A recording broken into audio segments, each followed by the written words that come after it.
Sir வணக்கம். வணக்கம் Nirmal. Sir, Cuddalore மாவட்டத்தில் மொத்தம் 9 சட்டமன்ற தொகுதிகள் இருக்குது. அந்த 9 சட்டமன்ற தொகுதிகளுடைய கள நிலவரங்களை பற்றி இப்போ நம்ம விவாதிக்கலாம் சார்.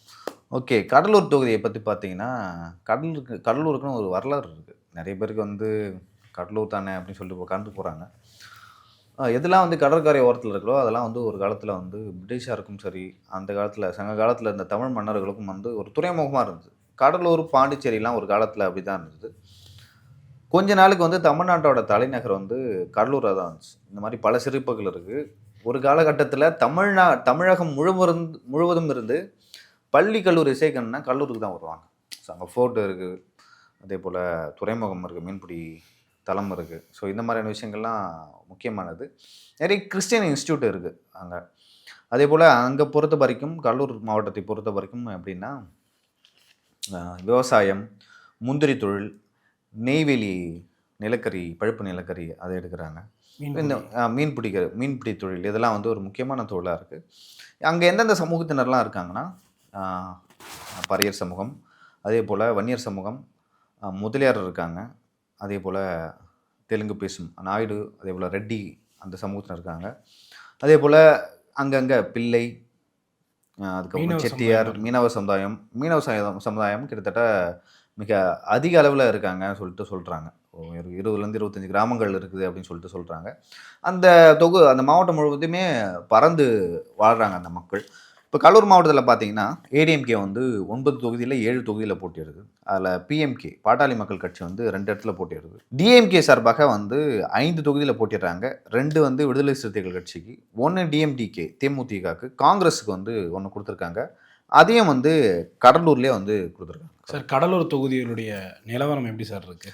சரி, கடலூர் ஒரு எனக்கு தெரிஞ்சு ஏன் முக்கியமான தொகுதியெல்லாம் கூட்டணி கட்சிக்கு தள்ளி விட்றாங்க அப்படின்னு சொல்லிட்டு தெரியல. ஸோ அந்த வகையில் கடலூர் தொகுதியை காங்கிரஸுக்கு தள்ளி விட்டுருக்காங்க திமுக. எதுக்கு தள்ளி விட்டாங்க அப்படின்னு சொல்லிட்டு இன்ன வரைக்கும் எனக்கு புரியவே இல்லை. ஏன்னா அது நாடாளுமன்ற தொகுதியில் காங்கிரஸ் இருக்காங்க சார். அதனால் அப்படி கொடுப்பாங்களா? மேபி இருக்கலாம். அப்படிக்கான இது இல்லை இருக்கும். இல்லை, அங்கே கொஞ்சம் கிறிஸ்டின் மெஜாரிட்டியாக இருக்காங்க, அது ஒரு காரணம். அதே போல் சரி, இங்கே நம்ம கொடுத்து பார்க்கலாம், நம்ம எங்கெல்லாம் தோல்வி சந்திக்கிற மாதிரி இருக்கோ, இருந்தாலும் பெண் ரிப்போர்ட் கொடுத்துருப்பாங்க, உளவுத்துறை கொடுத்துருப்பாங்க. அப்படி இருக்கும்போது நம்ம எதுக்கு இங்கே நிற்கணும், ரிஸ்க் எடுக்கணும் அப்படின்னு சொல்லிட்டு எம்சி சம்பத் அவர்கள் ரொம்ப ஒரு நல்ல மனிதர் அப்படின்னு சொல்லிட்டு சொல்கிறாங்க. அதிமுக சார்பாக மொத்தம் யார் யார் போட்டிடலாம் பார்த்துக்கலாம். காங்கிரஸ் சார்பாக ஏஎஸ் சந்திரசேகரன் போட்டிடுறாரு. எம்சி சம்பத் அவர்கள் அதிமுக சார்பாக போட்டிடுறாரு. சரசு அவர்கள் நாம் தமிழ் சார்பாக போட்டிடுறாங்க. ராஜ்குமார் அவர்கள் தமிழக வெற்றி கழகம் சார்பாக போட்டிடுறாங்க. இந்த தொகுதியில் பார்த்தீங்கன்னா, இஸ்லாமியர், கிறிஸ்தவர்கள் ஓரளவு ஒரு 5-8% கிட்ட இருக்காங்க. எக்ஸாக்டாக தெரியல. அதே போல் இங்கே காங்கிரஸுக்கு கொடுத்ததால அங்கே இருக்கிற கூட்டணி கட்சி தலைவர் கொஞ்சம் அதிருப்தியில் இருக்காங்க திமுககாரங்க அப்படின்னு சொல்லிட்டு சொல்கிறாங்க. ஏன்னா அது முக்கியமாக ஒரு மாவட்டத்தோட தலைநகர். நீங்கள் அங்கே போயிட்டு காங்கிரஸ் கொடுத்தீங்கன்னா திமுககாரன் வேலை பார்க்க மாட்டான்னு ஒரு விஷயம் இருக்குது. ஏற்கனவே நிறைய உள்கட்சி குழப்பங்கள் திமுகவில் இருக்குது. அப்படி இருக்கும்போது நீங்கள் காங்கிரஸ்க்கு எப்படி கொடுக்கலான்னு சொல்லிட்டு ஒரு குரல். ஏன்னா இப்போ சிட்டிங் எம்எல்ஏவே திமுக தான் சார் இருக்காங்க. அதான் சிட்டிங் எம்எல்ஏ ஐயப்பன் இருக்கார். ஐயப்பனுக்கு ஏன் கொடுக்கல? இப்போ ஐயப்பன் பின்னாடி இந்த வேலை செய்வார்ல. இப்போ சிட்டிங் எம்எல்ஏ ஐயப்பன் அவர்கள் எதுக்கு ஐயப்பனுக்கு கொடுக்கல? ஐயப்பன் அவர்களுக்கு அங்கே கொடுக்கலன்னா வேறு எங்கேயாவது நீங்கள் கொடுத்துருக்கணும். ஓகேங்க, அவர் மேலே பெருசாக அதிருப்தியும் இல்லை. அப்படி இருக்கும்போது யார் கொடுத்தா அப்படின்னு பார்த்தீங்கன்னா, அதுக்கு பின்னாடி மாவட்ட செயலாளர் இருக்கார், எம்ஆர்கே பன்னீர்செல்வம் இருக்கார். ஸோ அப்புறம் ஐயப்பன் எப்படி வேலை செய்வார்னு ஒரு கேள்வி இருக்குது. ஏன்னா ஐயப்பன் இடையில கட்சியில் இருந்து கொஞ்ச நாள் சஸ்பெண்ட் பண்ணி வைக்கப்பட்ட ஒரு ஆள் சார். இல்லை, தெரியும், சஸ்பெண்ட் பண்ணாங்க. சஸ்பெண்ட் பண்ணி நீங்கள் சீட்டு தரலாம். அப்புறம் ஐயப்பன் போய் வேலை பார்க்க மாட்டான், அவருக்கு அரசியல் தெரியாது. இல்லை, மேபி ஒரு மேலே ஒரு அலிகேஷன் இருக்கலாம் கட்சி ரீதியாக, அதனால சொல்லிட்டு கூட இருக்கலாம். சரி, இருக்கட்டும். அதுக்காக சீட்டு கொடுக்க மாட்டிருப்பீங்களா? சரி கடலூர் தொகுதி அவரோட கோட்டை நின்று வெற்றி பெறாரு. அமைச்சர் சிட்டிங் அமைச்சரே சிட்டிங் அப்படி பார்க்கக்கூடாது நிர்மல். இது மாவட்ட செயலாளர் வேலை பார்த்துக்கிறாரு. நீ கடலூரில் நின்று ஒருத்தன் ஜெயிச்சு எனக்கு எதிராக அரசியல் பண்ணக்கூடாது. ஐயப்பன் ஏற்கனவே சஸ்பெண்ட் ஆனது காரணம் எம்ஆர்கே பன்னீர்செல்வம் தான். எம்ஆர்கே பன்னீர்செல்வம் நினச்சிருந்தா அந்த சஸ்பெண்டை நீக்க இருக்க முடியும்.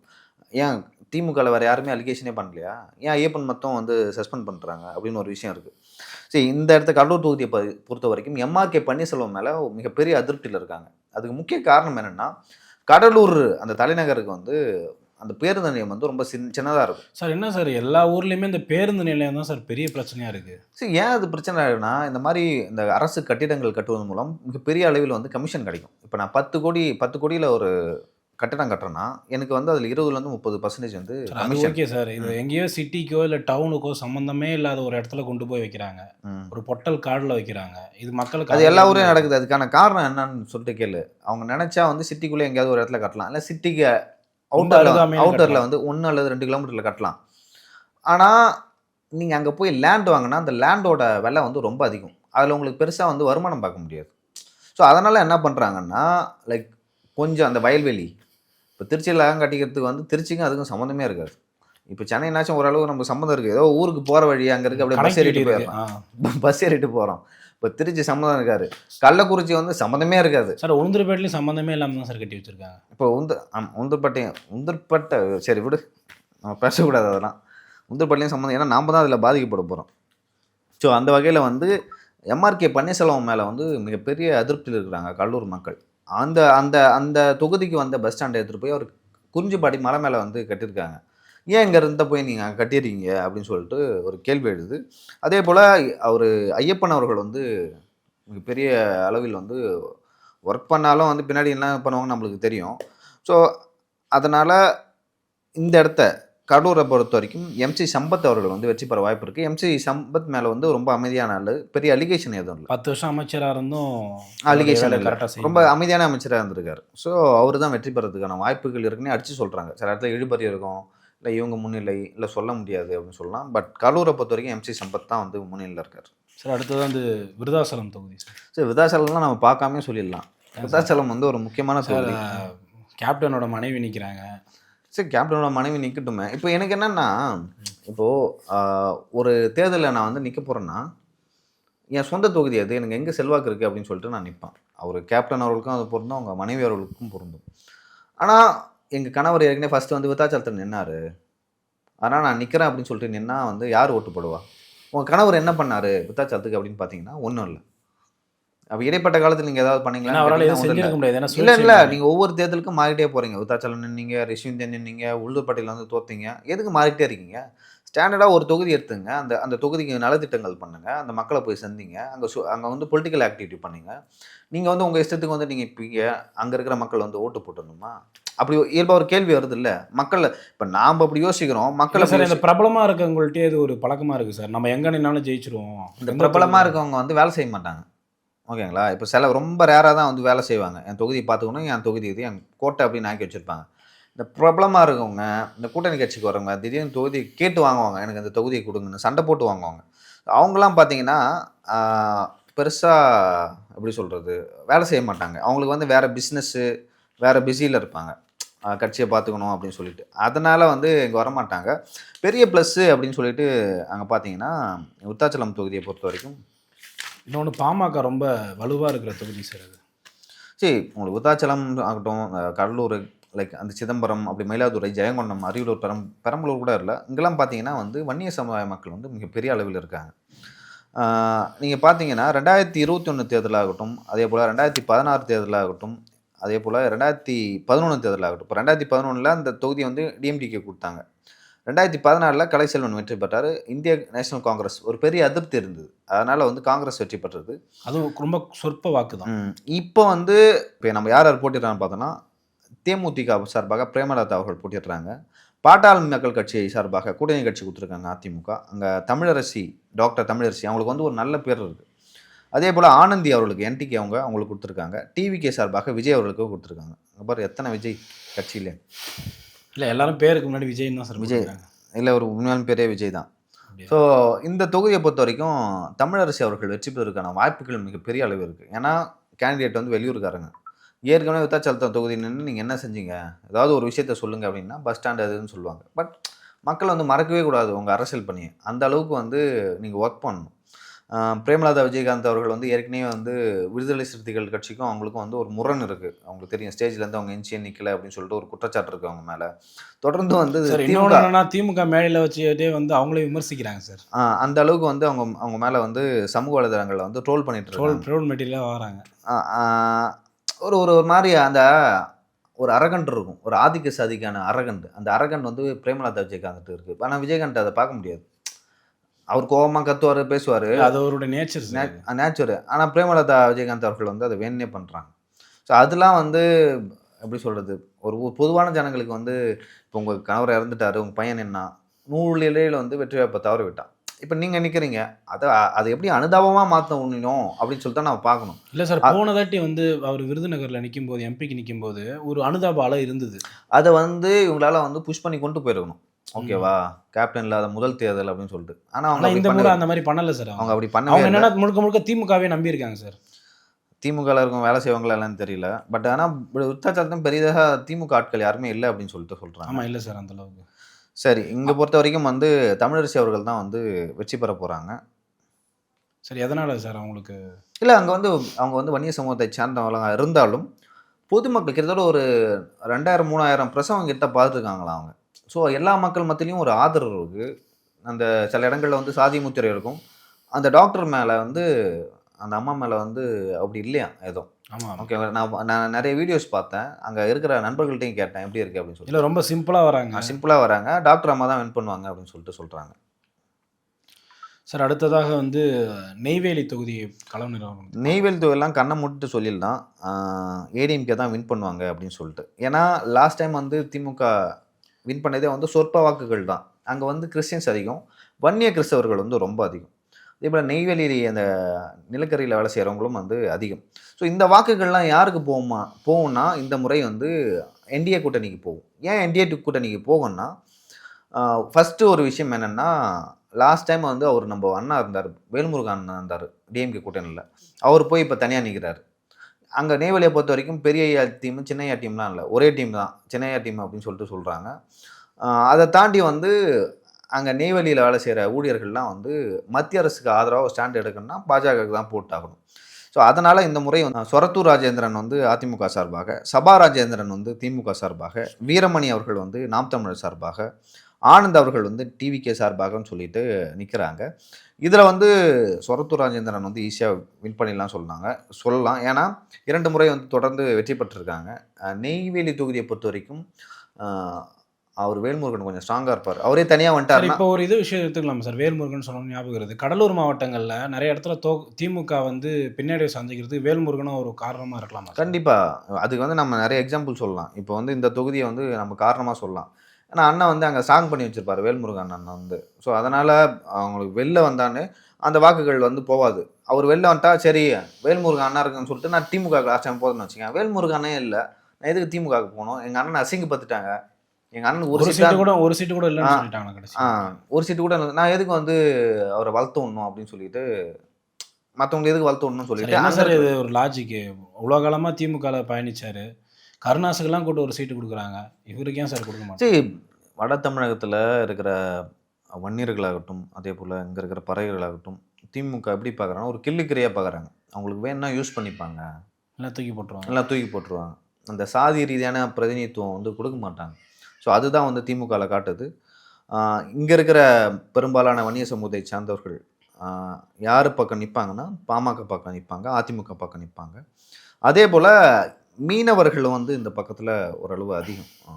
லைக் ஃபேமிலி நம்மளுக்கு தெரியாது, பட் அவங்களும் வந்து ஏடிஎம்கேக்கு போகிறதுக்கான வாய்ப்பு இருக்குது இந்த முறை. ஏன்னா திமுக சார்பாக வந்து ஒரே ஒரு மீனவர் கூட இந்த முறை சீட்டு கொடுக்கலன்னு சொல்கிறாங்க. தமிழ்நாடு ஃபுல்லாக கொடுக்கல. ஆனால் அதிமுக சார்பாக சுப்பிரமணியன் மீனவர் சொல்கிறாங்க. அவர் ஆக்சுவலாக மீனவர்களே நிறைய கேட்டகரி இருக்காங்க. அவங்க கடல் சார்ந்து மீன் பிடிக்கிறவங்க, ஏரி குளம் சார்ந்து மீன் பிடிக்கிறவங்க. ஏரி குளம் சார்ந்து மீன் பிடிக்கிறவர் அப்படி தான் நினைக்கிறாங்க, எக்ஸாக்டாக தெரியல. அவர் ஒரு பேட்டியிலே சொல்லியிருப்பார், எங்கள் அப்பா மீன் பிடிப்பார் அப்படின்னு சொல்லிட்டு. ஸோ அதெல்லாம் வச்சு பார்க்கும்போது இந்த நெய்வேலியை பொறுத்த வரைக்கும் சொரத்தூர் ராஜேந்திரன் அதிமுக வந்து களத்தில் முன்னாடி இருக்காங்க.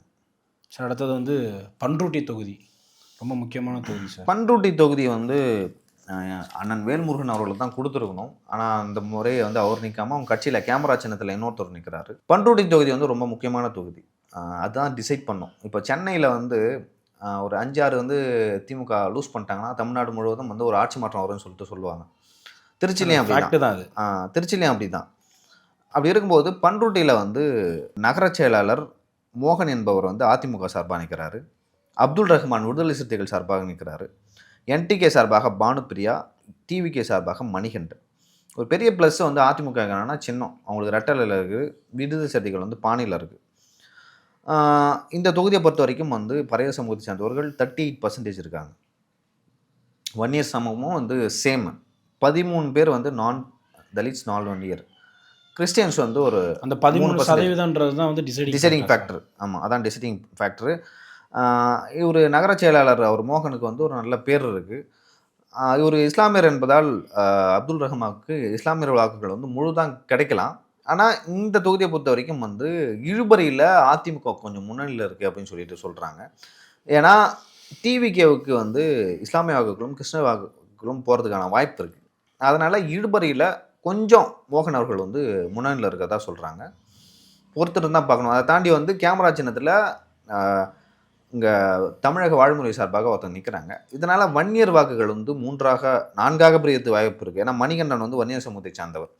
ஸோ அதனால் வந்து 4ஆ பிரிவு. ஒன்று வந்து வேல்முருகன் அவர்களுடைய கட்சி, இன்னொன்று வந்து ஒரு பண்ருட்டி அப்துல் ரஹ்மான் அவரோட விசிகே போகிறதுக்கான வாய்ப்பு இருக்குது. விசிகே போடுவாங்களா இல்லையான்னு முதல்ல தெரில. வன்னியர் ஓட்டு மோகனுக்கு கொஞ்சம் போகும், அப்புறம் மணிகண்டன் அவர்களுக்கும் போகும். இப்படி 4ஆ பிரியறதால யாருக்கு அதிகமாக வன்னியர் ஓட்டு போதோ அவங்க வின் பண்ணுறாங்க. அதே போல் பறையர்களோட ஓட்டு, வட தமிழகத்தில் பண்ருட்டியில் இருக்கிற பறையர்களோட ஓட்டு யாருக்கு போகுதுன்னு ஒரு முக்கியமான விஷயம் இருக்குது. அது வந்து டிவிக்கு மட்டும் போச்சுன்னா ஈஸியாக மோகன் அவர்கள் வந்து வின் பண்ணுவார். ஏன்னா விடுதலை சிறுத்தைகளுக்கு வந்து அந்த ஓட்டு அப்படியே டிரான்ஸ்ஃபர் ஆனால் தான் வின் பண்ணுவாங்க.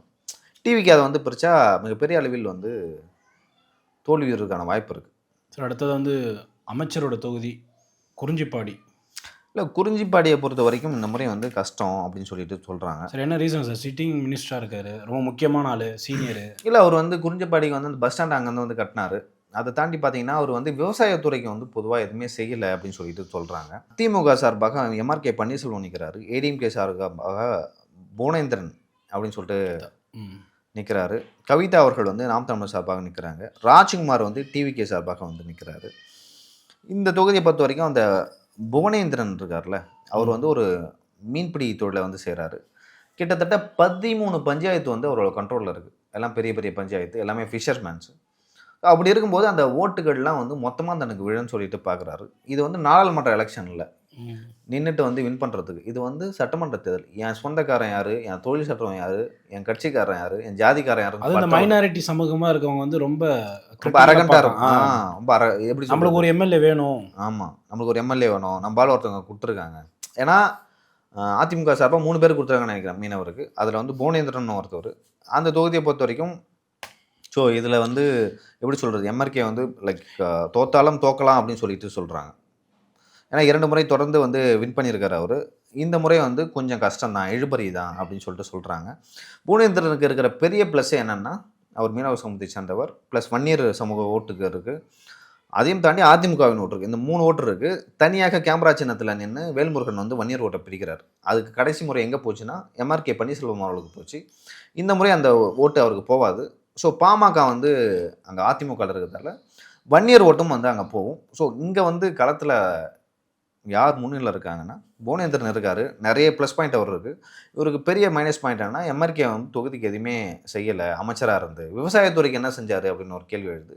தனி பட்ஜெட்லாம் போட்டார். அந்த பட்ஜெட்டால் யாருக்கு நன்மை அப்படின்னு சொல்லிட்டு பல கேள்விகள் எழுது. ஸோ புவனேந்திரன் தான் அங்கே முன்னிலையில் இருக்காருன்னு நான் ஃபீல் பண்ணுறேன்.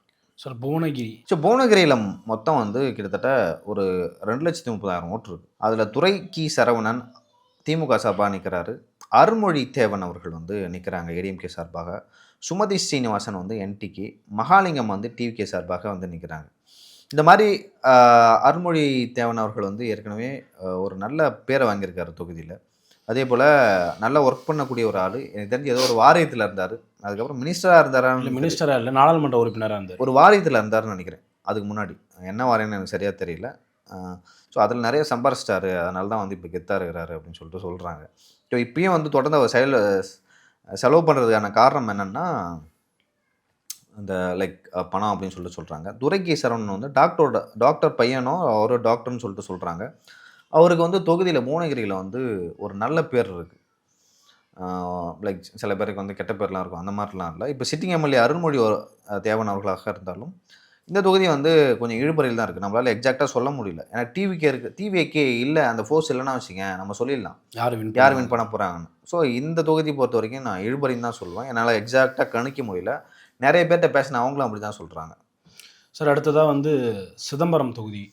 சிதம்பரத்தில் வந்து ஈஸியாக வந்து Pandian sitting MLA. Sitting MLA அவர் வந்து ஈஸியாக வின் பண்ணுறாரு. நான் கேட்கலாம், பாண்டியன் ஈஸியாக வின் பண்ணுறாங்க. சார் பாண்டியன் தமிழ் முன்னன்சாரி வந்து நிற்கிறாரு இங்கே. தமிழ் மனுஷாரி இருக்கிற பெரிய ப்ளஸ் சின்னம், ஆனால் பெரிய மைனஸ் வந்து அவர் தான். ஏன்னா அவருக்கும் தொகுதிக்கும் சம்மந்தமே இல்லை. சிதம்பரம் தொகுதியில் வந்து பிராமின்ஸ் அதிகமாக இருப்பாங்க, பேக்வர்ட் கம்யூனிட்டி வந்து அதிகமாக இருப்பாங்க. அதே போல் திருமாவளவன் அவர்களுக்கு அங்கே வந்து ஓட்டு வந்திருக்கு. பட் இந்த எலெக்ஷன் வந்து லோக்கல் எலெக்ஷன். ஸோ திருமாவளவங்க போடுவாங்க, தமிழ் மனுஷாரிக்கு போடுவாங்களான்னு ஒரு கேள்வி இருக்குது. பாண்டியன் அவர்கள் வந்து சூப்பராக பாலிடிக்ஸ் பண்ணுற ஒரு ஆள். உங்களுக்கு எனக்கு தெரிஞ்சு என்டிகே அந்த இது இங்கே தான் கேன்சல் ஆயிடுச்சு அப்படின்னு சொல்லிட்டு சொல்கிறாங்க. இல்லை மாற்று வேட்பாளர் போட்டாங்களா? டிவிகேல இப்போ நெடுஞ்செழியன் நிற்கிறாரு டிவிகே சார்பாக. தமிழ் அப்படின்னு சொல்லிட்டு என்டிகே சார்பாக ஒருத்தவங்க நிற்கிறாங்க. இப்போ வந்து பாண்டியன் தான் சிட்டிங் அமைச்சராக இருக்கார். அந்த தொகுதியை பற்றி வந்து சொல்கிறதுக்கு எதுவுமே இல்லை. ஏன்னா அவர் திருமாவளவன் அவர்கள் வந்து அங்கே இருந்தாலும் அவரால் பெருசாக இன்ஃப்ளூயன்ஸ் பண்ண முடியாது. தமிழ் மன்சாரி வந்து தொகுதிக்கு புதுசு, அவருக்கும் தொகுதிக்கும் சம்மந்தமே இல்லை. அது பெரிய மைனஸ். இந்த மாதிரி தொகுதிகள்லாம் வந்து சிதம்பரம் இந்த கடலோர தொகுதிகள்லாம் வந்து நீங்கள் சொல்கிற மாதிரி மீனவர் சமுதாயத்துடைய வாக்குக்கு வந்து ஒரு டிசைடிங் ஃபேக்டராக இருக்குன்னு சொல்கிறாங்க சார். ஆமாம். அது எப்படி பரப்புகிறாங்கன்னா, திமுக வந்து மீனவர்களை கைவிட்டுருச்சு, ஒரு மீனவருக்கும் சீட்டு கொடுக்கல அப்படின்னு சொல்லிட்டு பண்ணுறாங்க. ஸோ அது வந்து ஒரு எட்ஜில் வந்து ஏடிஎம்கேக்கு வந்து ஒரு பாசிபிளாக இருக்கும். டிசைடிங் அவங்க தான் டிசைடிங் ஃபேக்டரா அப்படி நீங்கள் பரப்புனீங்கன்னா வச்சிங்களேன், அப்படி என்ன நினைப்பாங்க அந்த சமூகத்தை சேர்ந்தவர்கள்? கண்டிப்பாக நம்ம ஆட்களுக்கு யாருக்குமே கொடுக்கல அப்படின்னு சொல்லிட்டு நினைப்பாங்க. என்னை பொறுத்த வரைக்கும் வந்து KA பாண்டியன் அவர்கள் வந்து வெற்றி பெறுவதற்கு ரொம்ப அதிக வாய்ப்புகள் இருக்குது. அதிக வாய்ப்புகள்லாம் இல்லை. ஏன்னா நம்ம அதுக்கு முன்னாடியே ஒரு 10,000-15,000 வாக்குகளில் கூட வெற்றி பெறதுக்கு வாய்ப்பு இருக்குது. ஏன்னா கடந்த முறையும் கிட்டத்தட்ட 20,000 வாக்குகள் 25,000 வாக்குகள் கிட்ட வாங்கினார். இந்த முறை வந்து டிவிக்கு இருக்கிறதால வந்து அந்த ஓட்டு வந்து பர்சன்டேஜ் வந்து கம்மியாகும். பட் எவ்வளோ நம்மளுக்குன்னு சொல்லிட்டு இப்போ சொல்ல முடியாது சார். அடுத்தது வந்து மிக மிக முக்கியமான தொகுதி சார், காட்டுமன்னார் கோயில். ஏன்னா வந்து திருமாவளவன் அவர்கள் வந்து அங்கே போட்டியிடுறேன்னு அறிவித்து அதுக்கப்புறம் பின்வாங்க. காட்டுமன்னார் கோயில் வந்து விடுதலை சிறுத்தைகள் அந்த கட்சியோட கோட்டை, ஓகேங்களா? திருமாவளவன் வந்து அதை ஏன் சூஸ் பண்ணுறாருன்னா, நாங்கள் வின் பண்ணோம் அப்படின்னு சொல்லிட்டு தான் சூஸ் பண்ணுவார் திருமாவளவன். சும்மா வந்து ஒரு தொகுதி போய் நிற்க மாட்டார். ஏன்னா வந்து அங்கே தலித் மக்களே மிகப்பெரிய அளவில் கிட்டத்தட்ட ஒரு 35% 40% சரிசமமாக இருக்காங்க. ஆல்மோஸ்ட் சரிசமமாக இருக்காங்க. பட் உங்களுக்கு விஜய்ன்ற ஃபேக்டர் வந்து ஒரு முக்கியமான ஃபேக்டர். இப்போ திருமாவளவன் என்ன வந்து அந்த வாக்குகள் பிரியார். ஜோதிமணி அப்படின்னு சொல்லிட்டு விசிக சார்பாக நிற்கிறார், காங்கிரஸ் கட்சியில் இருந்தார். அவருக்கே சீட்டு கொடுத்ததே தெரியல, அதிசயமாக. அன்பு சோழன் அவர்கள் வந்து நிற்கிறாரு பிஎம்கே சார்பாக, சிவஜோதி வந்து என்டிகே சார்பாக, ஸ்ரீனிவாசன் அவர்கள் வந்து டிவிகே சார்பாக வந்து நிற்கிறாங்க. இது பெரிய மைனஸ் என்னென்னா, கொஞ்சம் அந்த வேட்பாளர்களில் குளறுபடி. திருமாவளவன் அவர்கள் நின்று திரும்ப எடுத்து ஜோதிமணி அவர்களை போட்டு, ஜோதிமணி அவர்களுக்கும் தொகுதிக்கும் சம்மந்தமே இல்லை. ஒரு தலித் லீடர் இருக்கார், பழைய லீடர் இளைய பெருமாள் அப்படின்னு சொல்லிட்டு ஒரு இளைய பெருமாள் ஒரு தலித் லீடர் இருக்கார். அவரோட பையன் தான் வந்து ஜோதிமணி அப்படின்னு சொல்லிட்டு சொல்கிறாங்க. அன்பு சோழனும் வந்து ஒரே சமூகம் தான், அவர் ஜோதிமணி ஒரே சமூகம் தான், 2 பேருமே வந்து தலித் தான். அப்படி இருந்துமே அன்பு சோழனுக்கு இருக்கிற பெரிய ப்ளஸ் வந்து பிஎம்கேயில் இருக்கார். பிஎம்கே ஓட்டு வந்து உங்களுக்கு பல்காக விழும். அதே போல் ஒரு தலித், அவங்க சொந்தக்காரன், அதே போல் ஊருக்காரன் எல்லாம் ஓட்டு போடுவோம். அது ஒரு பெரிய ப்ளஸ்ஸு. டிவிகே வந்து இங்கே ஒரு முக்கிய பங்காற்றுறாங்க. ஏன்னா எனக்கு வந்து ஒரு ஜேர்னலிஸ்ட் சொன்னார். என்ன சொன்னார்னா, இப்போ ஒரு தொகுதியில் வந்து டிவிகே சார்பாக வந்து ஒரு வேட்பாளர் போயிருக்காரு. அப்படி போகும்போது அங்கே இருக்கிற ஷெட்யூல் காஸ்ட் சார்ந்தவர்கள்லாம் வெளில வந்து டிவிகே வேட்பாளர்களாக வரவேற்றிருக்காங்க. ஆனால் அங்கே இருக்கிற எம்பிசி பிசி அந்த சமூகத்தெல்லாம் வெளியே வரலையா. இது எதை காட்டுதுன்னா, அங்கே தலித் மக்கள் வந்து மிகப்பெரிய அளவில் வந்து வரவேற்கிறாங்க டிவிகேவை அப்படின்னு சொல்லிட்டு. ஸோ அந்த வகையில் வந்து காட்டுமன்னார் கோயிலும் அதுக்கு பொருந்தும். ஒருவேளை வந்து டிவிகேக்கு வந்து மிகப்பெரிய அளவில் விசிகேவின் வாக்குகள், தலித் வாக்குகள் போச்சுன்னா பிஎம்கே வந்து ஈஸியாக வின் பண்ணுறாங்க, அன்பு சோழன் வின் பண்ணுவார் அப்படின்னு சொல்லிட்டு சொல்கிறாங்க. நிறைய பேர்கிட்ட கேட்டேன், காட்டுமன்னார் கோயிலில் பிஎம்கே வின் பண்ணுறாங்கன்னு நான் சொல்கிறாங்க. சரி, அடுத்தது வந்து இன்னொரு அமைச்சருடைய தொகுதி திட்டக்குடி. இப்போ திட்டக்குடி பார்த்தீங்கன்னா முருகமாறன் அவருக்கு இருக்கிற பெரிய ப்ளஸ்ஸு மைனஸ் என்னென்னா, பெரிய ப்ளஸ் வந்து எல்லாத்துக்குமே தெரியும். முருகமாறன்னா வந்து கடலூர் டிஸ்ட்ரிக்டில் எல்லாருக்குமே தெரியும். கொஞ்சம் வந்து பணம் செலவு செய்யக்கூடியவர். இன்னொரு ஆப்போனன்ட் நிற்கிறது வந்து ஜிவி கணேசன் அவர்கள். அவருக்கு வந்து அவர் வந்து இப்போ அமைச்சராக இருக்கார், சிட்டிங் அமைச்சராக இருக்கார். அதே போல் இந்த தொகுதியை பொறுத்த வரைக்கும் ராஜசேகர் அப்படின்றவர் டிவிகே சார்பாக நிற்கிறாரு, என்டிகே சார்பாக மகாலட்சுமி நிற்கிறாங்க. இது வந்து ஒரு தனி தொகுதி என்பதால் இங்கே இந்த தொகுதியை பொறுத்த வரைக்கும் வந்து வாக்குகள் மிகப்பெரிய அளவில் பிரியறதுக்கான வாய்ப்பு இருக்குது. உங்களுக்கு தெரியும், வட தமிழகத்தில் வந்து விஜய் அவர்கள் மிகப்பெரிய தாக்கத்தை ஏற்படுத்துவார் அப்படின்னு சொல்லி சொன்னாங்க. அந்த வகையில் வந்து தலித் வாக்குகள் தான் இங்கே டிசைட் பண்ணும்.